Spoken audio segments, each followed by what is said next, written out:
भाई गुड़िया हम जाते हैं तो हमारी सारी भाड़ बेटी भी नजर रखी, तो भाई हम सब अनिल पटेल मानते हैं। भाई आप सबका मैं धन्यवाद करता हूँ। जिस दिन टिकट लेके आए उस दिन भी भगवान ने इतनी बारिश से आपको आशीर्वाद दिया, और आज पॉलिटिकल प्रोग्राम पहले दिन किया और पहले ही भगवान ने आपको विजय श्री का आशीर्वाद दिया, काका ताऊ ने आशीर्वाद दिया, पूरी टीम ने आशीर्वाद दिया।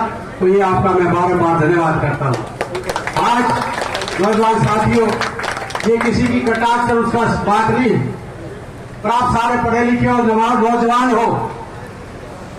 आज आप सबने पता है 10 साल पहले चौधरी भूपेंद्र सिंह हुड्डा जी का राज बनाया था आपने, और उससे पहले चाहे कांग्रेस का राज रहा हो, चाहे चौटाला साहब का राज रहा हो, चाहे किसी और दलों का राज रहा हो, किसी ने भी कभी अपने इलाके में विकास कार्य नहीं कराए हो तो बताओ।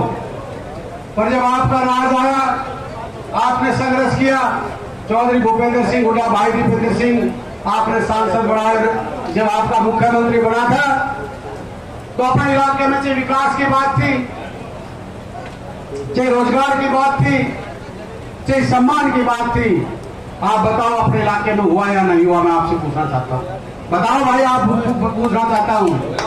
और जो 10 साल जो एक खट्टर साहब जो एक अहंकार के घोड़े पर सवार था, जिन्होंने पूरे हरियाणा के नाश करने का काम किया, जिन्होंने हर तरीके से, चाहे युवाओं के रोजगार की बात थी, चाहे किसान की बात थी, चाहे महिला खिलाड़ियों की बात थी, चाहे सेना की बात थी, चाहे यूथ की बात थी, चाहे कर्मचारियों की बात थी।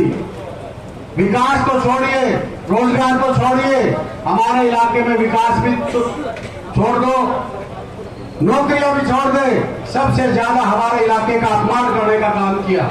जय जवान जय किसान का नारा होता था, कहते थे जय जवान जय किसान। जवाहरलाल शास्त्री जी ने नारा दिया था, भाई जो किसान इस देश को पालता है। आज किसान की हालत आपने पता है, किसान 1.25 साल तक, भाई किसान 1.25 साल तक अपने मांगों के लिए बॉर्डर के ऊपर लड़ता रहा। कभी उसको गोलियां मारी जा रही, कभी लाठियां बरसाई गई, कभी पानी की बौछार, तो ठंड के मौसम में रबड़ की गोलियां। उसके साथ साथ किसान को कभी खालिस्तानी कह रहे हैं, किसान को कभी पाकिस्तानी कह रहे हैं, कभी उग्रवादी कह रहे हैं। ये किसान का सम्मान इन लोगों ने दिया, बीजेपी के लोगों ने दिया या नहीं दिया? आप बताओ। हमारे खिलाड़ियों की बात थी, हमारी बहन बेटियों को, यहां का मंत्री था जो संदीप सिंह मंत्री था, हमारी बहन बेटी कोच थी। फतेहपुर गांव और मेरा गांव और कासनी गांव अलग नहीं है। जब एक शब्द आज पॉलिटिकल बात करते हैं, हेलीकॉप्टर को तो उतार देते थे, वहां पे परिवार को बुला के दबाव देने की कोशिश की। उस बेटी के साथ इतना दुष्चार हुआ, धमकियां दी, जान से मारने की धमकियां दी। और जो लोग आज तरह तरह की बात करते हो, मैं आपका अपना हूं, आपका थारा हूं, तो ये हूं, फलाना हूं, मैं पूछना चाहता हूं आपसे, काका था वो, क्या वो बेटी किसकी थी? हमारी बेटी थी या नहीं थी? उसके बारे में एक शब्द किसी बीजेपी के नेता ने कहा? जब हमारी बहन जंतर मंतर पे, हमारे पहलवान विनेश फोगाट, साक्षी मलिक, सारी हमारी बेटियां वहां पे बैठी थी। कैसे आपने देखा होगा, रात के 12 बजे हमारी बहन बेटियों को रोड पे घसीटा जा रहा था, उनके कटी पे जूते रख के उनको रोका जा रहा था, उनका शोषण हो रहा था। पर किसी बीजेपी के नेता ने उन बेटियों के लिए, उन खिलाड़ियों के लिए एक शब्द नहीं कहा। हर तरीके से हमारा अपमान करने का काम इस बीजेपी की सोच सरकार ने किया। हमारे इलाके में चौधरी भूपेंद्र सिंह हुड्डा, भाई दीपेंद्र सिंह हुड्डा जब मुख्यमंत्री थे, सबसे बड़ी सौगात बारसा गांव की सरदारी खड़ी है, मेरे साथी आए।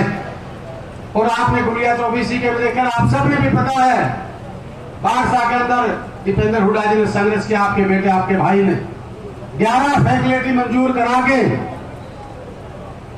एम्स हॉस्पिटल बनाया है जो देश में जब 2 मंजूर हुए थे तो बादशाह के अंदर मंजूर कराया, उसका काम शुरू किया।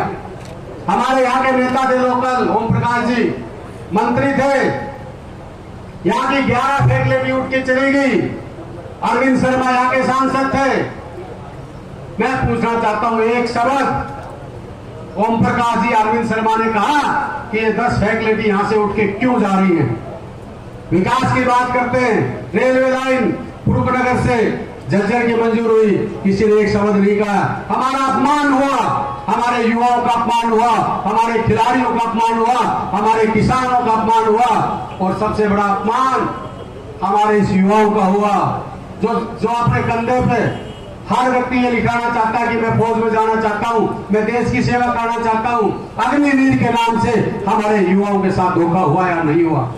और जो लोग बात करते हैं विकास की, लोग बात करते हैं अपनेपन की, मैं पूछना चाहता हूं, आपका बेटा हूं, आपका खून हूं, आपको एक विश्वास दिलाता हूं, आपके आशीर्वाद से चौधरी भूपेंद्र सिंह हुड्डा इस प्रदेश के मुख्यमंत्री बनेंगे, ये मैं आपको यकीन और विश्वास के साथ कहता हूं। आपका बेटा, आपका खून ये विश्वास दिलाता है। अगर बादली हल्के में कभी पक्षपात, कभी भेदभाव भूपेंद्र सिंह हुड्डा जी की तरफ से हो जाए, मैं आपका वकील बन के बैठा हूं। रोजगार की बात होगी, कासड़ी में 10 नौकरी लगेगी तो ढाकला में भी 10 नौकरी लगेगी। ये नहीं होगा कि कासड़ी में 10 लगी, ढाकला में 8 लगी। सबका सम्मान, विकास, सम्मान सम्मान सम्मान, विकास और रोजगार की जब बात आएगी, मेरे युवा साथी खड़े। मुझे भगवान का कसूर नहीं है, जब ताकत टिकट दी, जब बॉर्डर पर घुसे तो रात तक बारिश हुआ है, तो तुम क्यों डर रहे हो? बहुत ही मान और सम्मान के योग्य मेरे पिता तुल्य, मेरे बुजुर्गों, मेरी माता शक्ति, मेरे नौजवान साथियों, सबसे पहले तो मैं आप सबका धन्यवाद करता हूं, हार्दिक स्वागत करता हूं, जो आपने अपने बेटे, अपने भाई को आशीर्वाद दिया, और ये इज्जत की जो पगड़ी आपने अपने बेटे के सिर पर बांधी। मैं अपने परिवार को, अपने काका ताऊ को ये वचन देता हूं कि मैं आपका बेटा हूं, आपका खून हूं, आपका अपना हूं, और ये गर्दन कट सकती है, कभी आपका बेटा, आपका भाई जिंदगी में ऐसा काम नहीं करेगा जो इज्जत की पगड़ी पर कभी कोई लांछन में दाग लगे। ये विश्वास दिलाता हूं इस बात के लिए। तो एक बार